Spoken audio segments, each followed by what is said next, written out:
No. Ngayong gabi mga kaigsunan and happy Sabbath sa atong tanan. Ako malipayon nga ania sa iyong atubangan nga aron maghatag og mensahe gikan sa Ginoo mga kaigsunan. Salamat po sa matahong nga awit nga nakahatag og dugang sa atong kadasigon mga kaigsunan. Ang akong topic nga pagkadalong karon nga mga kaigsunan mao kining pagpaligon sa imong pagtuo sa usa ka hagit nga kalibutan. O sa English pa, mao kining strengthening your faith in a challenging world.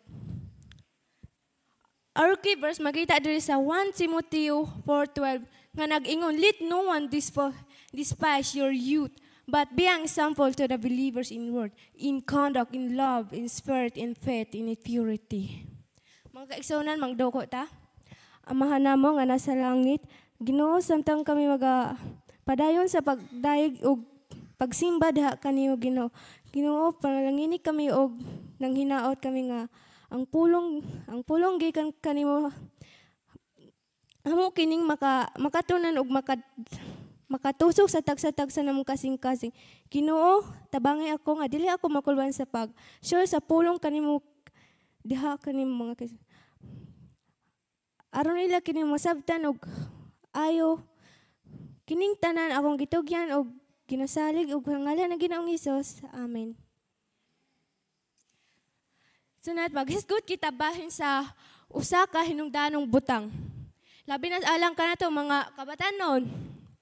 Mao kining atong pagtuo sa kalibutan nga puno sa mga kasamok og pagduha-duha.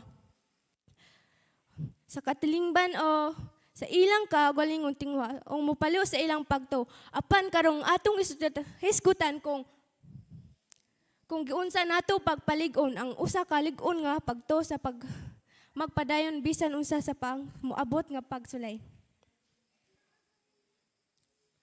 Daghang batan-ong nakigbisog sa ilang pagto. Ang uban tingali naglibog kung naabagyod ang presensya sa Dios sa ilang kinabuhi. Ang uban napugo sa ilang mga higala sa katilingban o sa ilang kaugalingong tinguha nga mulayo sa ilang pagtuo. Apan karon na atong hisgutan kung giunsa nato pagpaligon ng usa ka lig-on nga pagtuo nga magapadayon bisan unsa sa moabot nga pagsulay.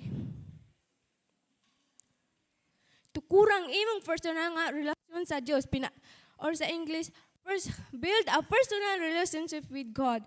Dapat jud nato itukod ang atong personal nga relasyon sa Ginoo mga kaigsuonan. Diri sa Santiago 4:8, duol kamo sa Dios og siya magaduol kaninyo. Ang pagtuo di lang usa ka butang nga napanunod sa atong ginikanan o nakuha lang sa pinagi sa pagsimba. Kini usa ka personal nga relasyon sa sama sa bisan unsang panaghigalaan mga kaigsuonan. Mutuwi kini kung magahin kita og panahon uban sa Dios mga kaigsuonan. Huna-huna kung aduna kay suod nga higala pero dili nimo sa istoryahan.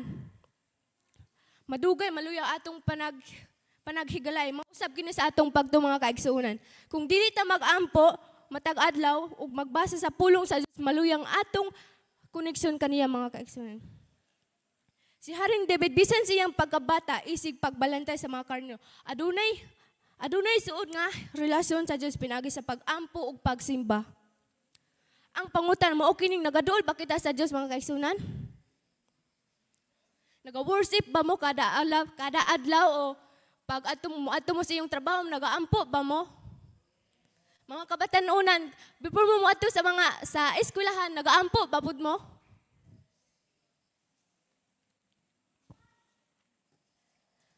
Salig sa Dios sa lisod nga para trust God and difficult times.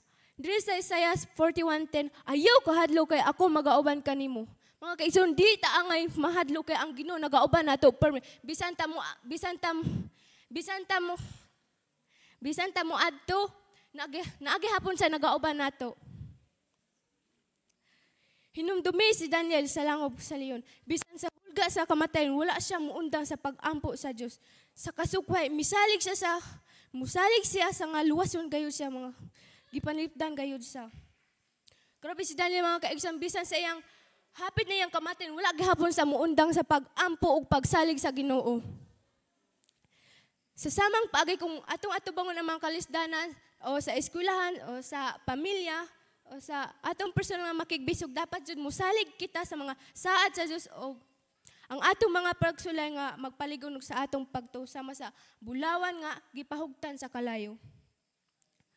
Pailalom sa mga higala nga adunay pagtuo or surround yourself with faithful friends. Diri sa Proverbs 27:17 ingon nga ang puthaw magapahit sa puthaw mausab ang taong magapahit sa iyang isig ka tawo. Kinsa atong mga kauban maoy dakuog impluwensya sa atong pagtuo. Kung magpalibot kita nga sa mga tao nga mahigugmaon sa Dios ug magkadasig kanato mutubo atong pagtuo. Apan kung magpalbiling kita nga mga higala nga nagpalo kanato sa Dios, maluya kita. Busa pili ang mga higalang makapalig-on kanimo o sa espirituhanong aspito. Kinahanglan nato mga tao nga magampo alang kanato, magadasig kanato ug magtuliit sa kanato kung kita masayop. Mo kining hinungdanong atong pagsimba. Ug mga grupos, mga kabatan-unang Kristohanon nagtabang kini sa atong espirituhanong pagtubo. Ipuyo ang imong pagtuo nga walay pagduhada or life or your faith and bodily. Diri sa Mateo 5:16, ipasidlak ang inyong kahayag sa atubangan sa mga tao aron ilang makita ang inyong maayong buhat ug ilang padaygon ang inyong amahan nga ana sa langit. Ang pagtuo dili lang sa atong gituuhan. Apan sa atong pagtuo niini, kung magpaila kita nga Kristohanon pero wala nato ipakita sa atong mga buhat nga nagpasabot nga maluyang atong pagtuo. Ang pagpuyo sa pagtuo nga nagpasabot nga pagbarug bisan kung giuyunan ta sa uban, pagpabilin nga buutan ug mahigugmaon bisan kung ang uban dili. Pagpakita sa ebanghelyo pinaagi sa atong mga pulong ug buhat. Si Pablo ingon sa Roma 1:16, kay ako wala maulo sa maayong balita. Dili kita angay mauo sa atong pagtuo. Magbarog kita nga lig-on alang kanato kang Kristo. Mga kaigsoon, dili nato angay ikaulang atong pagtuo ug pag-aadventista nato. Hinumdumi ang mga saad sa Dios or remember God promises. Diri sa Jeremiah 29:11, kay ako nasayod sa mga plano ko alang kaninyo. Usay maluyang atong pagtuo tungod kay malimtan nato kung kinsa ang Dios. Basin makasinita kita og pagkaluya og maghunahuna nga gibiyaan ta sa Dios. Apan kinahanglan nato hunumduman nga ang saad sa Dios dili gyud mapakyas. Kung mubati kita nga maluyang atong pagtuo, magpanghawiran nato ang mga saad sa Dios. Dili isa mubuya kanato. Makita diri sa Deuteronomy 31:6, hatagan tiya og kusog sa Isaiah 40:31. Giyahan ta niya Proverbs 3:5-6. Kung musalig kita sa iyang mga saad, mutubo ug muligo ng atong pagtumatag adlaw mga kaigsunan. Ang pagtuo sama sa kaanuran, mutubo kuni kung gamiton nato kung gusto natong mapalig-on atong pagtuog. Kinahanglan tukuran ang atong personal nga relasyon sa Dios pinaagi sa pag-ampo ug pagbasa sa Biblia mga kaigsuonan. Musalig kaniya sa lisod nga panahon kay balo nga ang mga pagsulay magpalig-on sa atong pagtuo. Magpalibot kita nga matinud-anong higala nga makadasig kanato mga kaigsuonan. Ipuyo ang atong pagtuo nga walay kahalok. Ipakita ang kahayag sa Dios sa kalibutan. Hinumduman ang mga saad sa Dios kahabalo nga siya ana kanunay. Ako magpabilin sa usa ka pangutana before ko molingkod mga kaigsuonan. Una, unsay imong buhaton karon nga magpaligon ang imong pagtuo?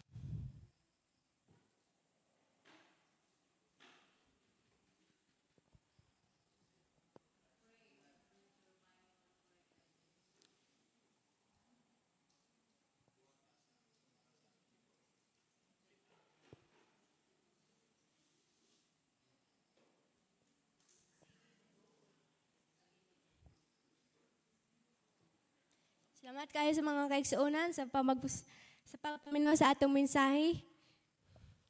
Sa mensahe karon and happy Sabbath sa atong tanan.